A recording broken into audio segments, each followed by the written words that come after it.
morning, beautiful people.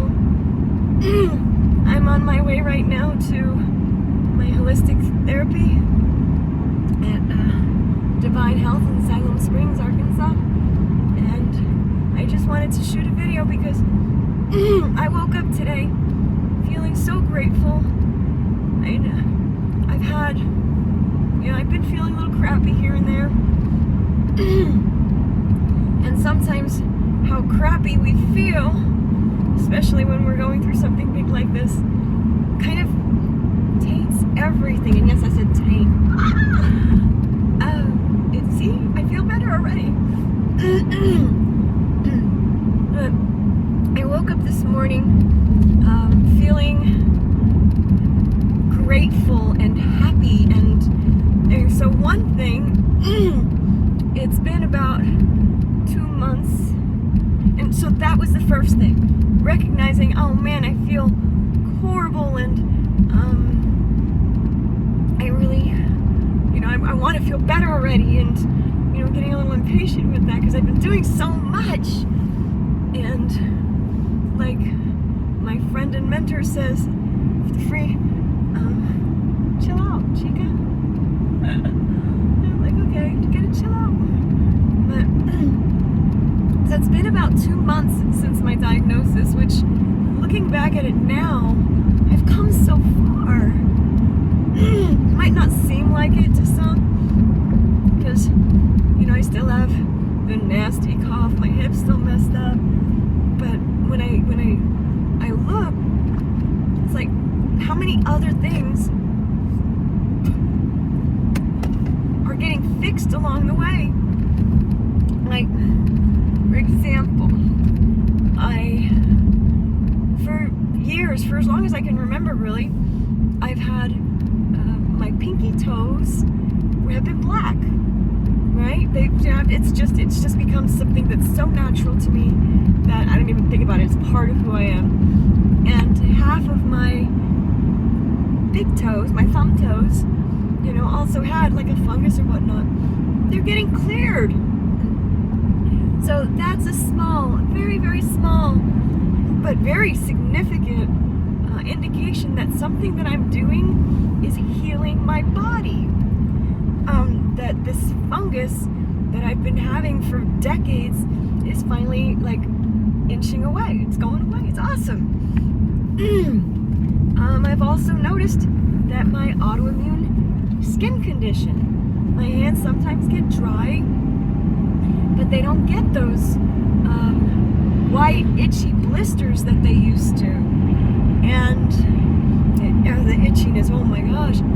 But just recognizing that, well, they're not perfect, but they're nowhere close to where they used to be, which tells me that the work that we're doing on my immune system is working. The cough is still ridiculous. There's still a lot of mucus. And the biggest thing that I've learned with that is that it is intricately tied to my hydration levels. So when I'm dehydrated, like I am first thing in the morning, as we all are,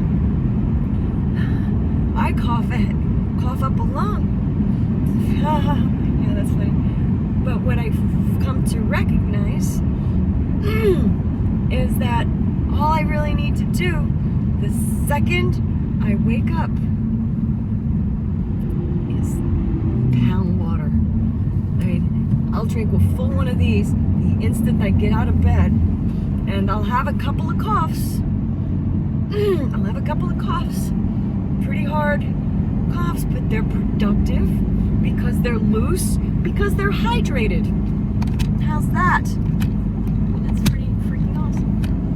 I don't know. My phone's gonna fall, but who cares? We'll see how long it works. I'll just drive nice and easy.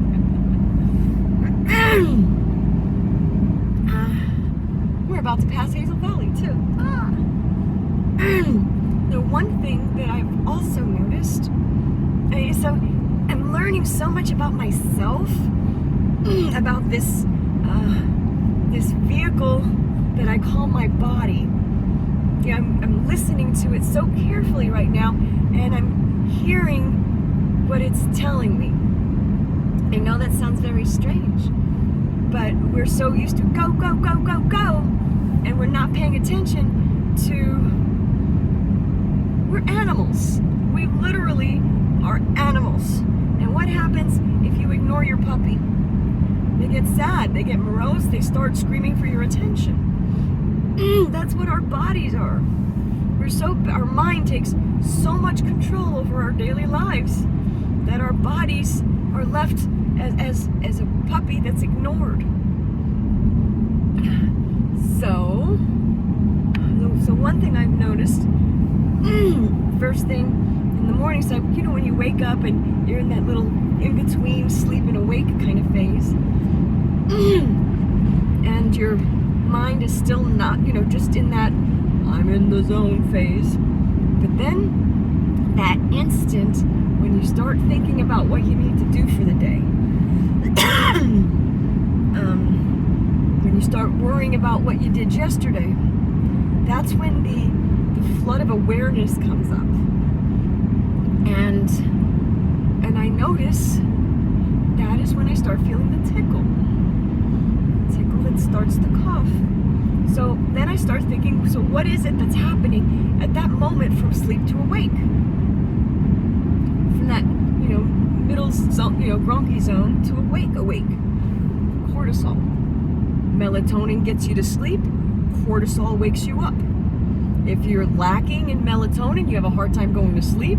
If you're lacking in cortisol production or release at a certain time of day, you are gonna have a hard time waking up. So what I'm noticing, here's Hazel Valley. So what I'm noticing is every morning when my brain shifts from, hey, I'm cool, I'm chilling, I'm sleeping, to, oh my gosh, I got all this stuff to do today, that's when the cortisol floods the system, telling my body, get out of bed, go pee, and then the cough starts. So the cortisol is a cough trigger, which means I need to stay calm. I need to stay calm, and I need to stay hydrated. Like, massively hydrated. Excuse me.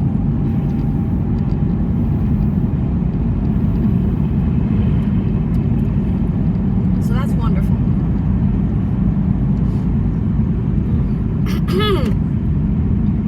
And then from that, it drains, it helps me pull out the gunk in my nose, pull up the gunk in the top of my throat and my lungs, and spit it out without coughing my head off. That's amazing.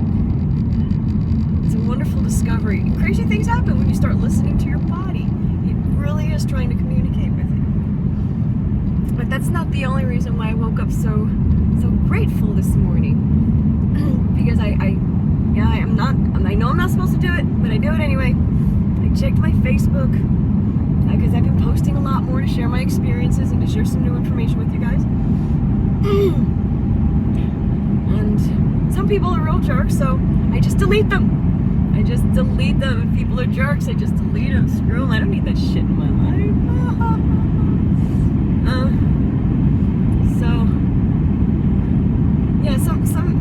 Some numbnuts actually said that I'm possessed by a demon because I have dark circles under my eyes. That's pretty funny. Like, other people saying to beep off and other stuff. I'm like, I don't need them.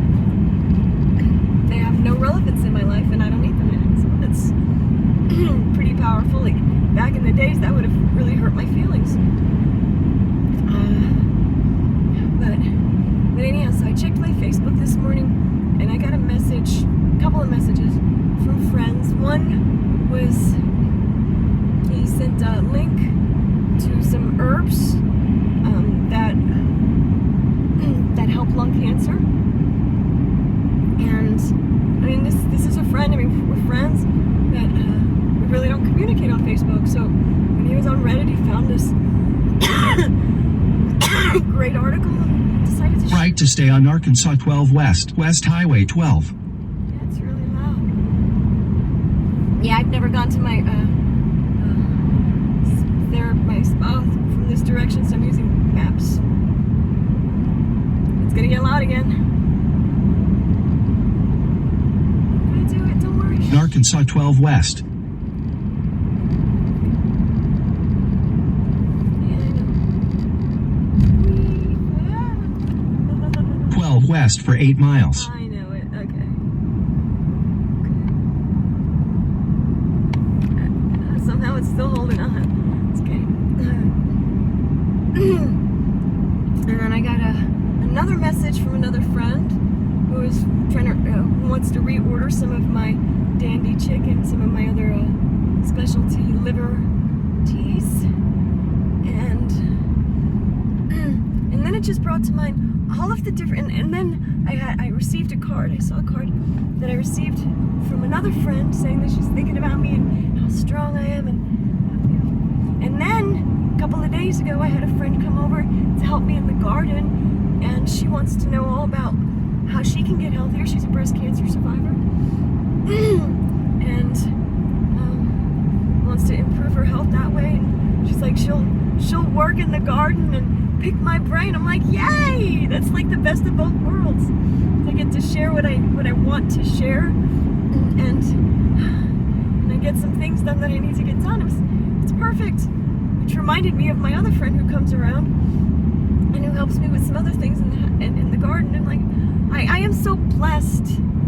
The people in my life that you know, in all of the ways, big and small, you know, some offer information, some offer hope, some offer prayers and energy, and I feel like all of them together are really helping to heal the healer. And it's, oh wow.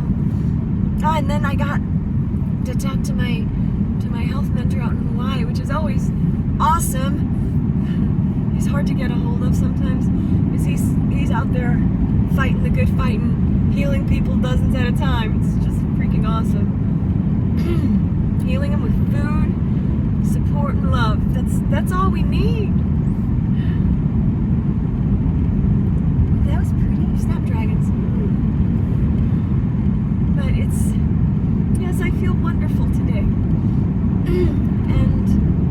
And I know it's still going to be a long road ahead.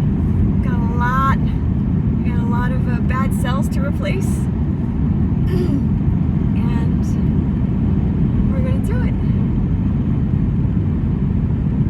It's just, you know, as much as sometimes I feel like it's a journey that we all take alone. And I mean, especially here, you know, trying to heal cancer naturally is kind of you look at you like you got 3 heads or something, or you're a dead man walking. Because we're so brainwashed into Western medicine that when you tell people you're avoiding chemotherapy, they're like, ah!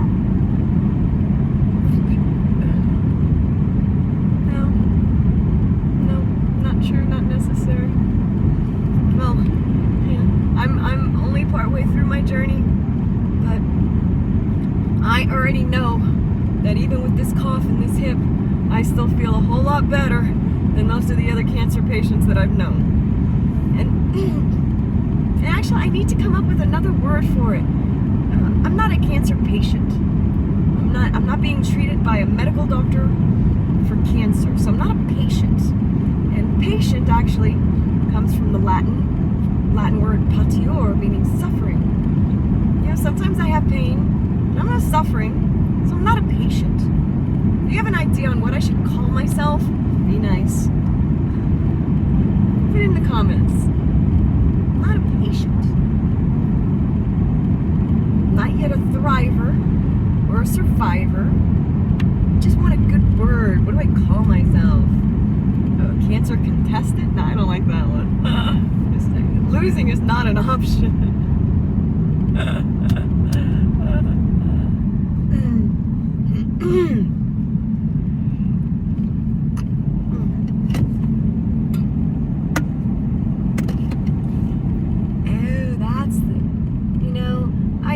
Cyclists would stay off these really main roads. That is a little dangerous for you there, my friend. A